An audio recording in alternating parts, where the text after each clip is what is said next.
দোয়া করা শরীয়ত সম্মত, বরং তাতে উৎসাহ দেওয়া হয়েছে। হাদিসে বলা আছে আর দোয়া মুখুল ইবাদা, দোয়া হলো ইবাদতের মগজ। মুমিনের দোয়া কখনো নিষ্ফল হয় না। আমরা অনেকেই দোয়া করি, মনে করি যে দোয়া কবুল হচ্ছে না, কবুল হচ্ছে না, কিন্তু আসল ব্যাপারটা হচ্ছে যে মুমিনের দোয়া কখনো কবুল হয় না, মুমিনের দোয়া কখনো নিষ্ফল হয় না, ব্যর্থ যায় না। অর্থাৎ তার জন্য যদি নগদ দোয়া কবুল নাও করা হয়, কিন্তু এটা তার জন্য দুনিয়াতে অন্য দিক থেকে তাকে বারাকা দেওয়া হয়, তাকে বালা মুসিবত থেকে রক্ষা করা হয়, কিংবা আল্লাহ রাব্বুল আলামিন তাকে সেই দোয়ার বিনিময়ে কিয়ামত দিবসে রফে দারাজাত করবেন, সম্মানিত করবেন।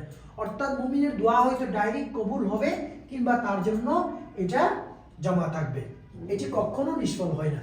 নাম্বার 2 হলো কথা বা কাজে অন্যের মন্দ আচরণের জবাবে প্রতিশোধ না নিয়ে ক্ষমা করা, উপেক্ষা প্রদর্শন করা উত্তম ও পছন্দনীয়। কেউ যদি আমাকে কষ্ট দেয়, আপনাকে কষ্ট দেয়, কথায়, কাজে কিংবা অন্য যে কোনো ওয়েতে, তখন সাথে সাথে প্রতিশোধ না নিয়ে তাকে ক্ষমা করে দেওয়াটাই উত্তম। আমাদের কাছে একটি ঘটনা আছে যে আম্মা জান আয়েশা রাদিয়াল্লাহু তাআলা আনহাকে যে ইফকের ঘটনা, যে তাকে বেবিচারে মিথ্যা অপবাদ দেওয়া হয়েছিল, লম্বা ঘটনা। তো এই ঘটনার পরে আল্লাহ সুবহানাহু ওয়া তাআলা আম্মা জান আয়েশার পবিত্রতা বর্ণনা করে কোরআন আয়াত নাজিল করলেন।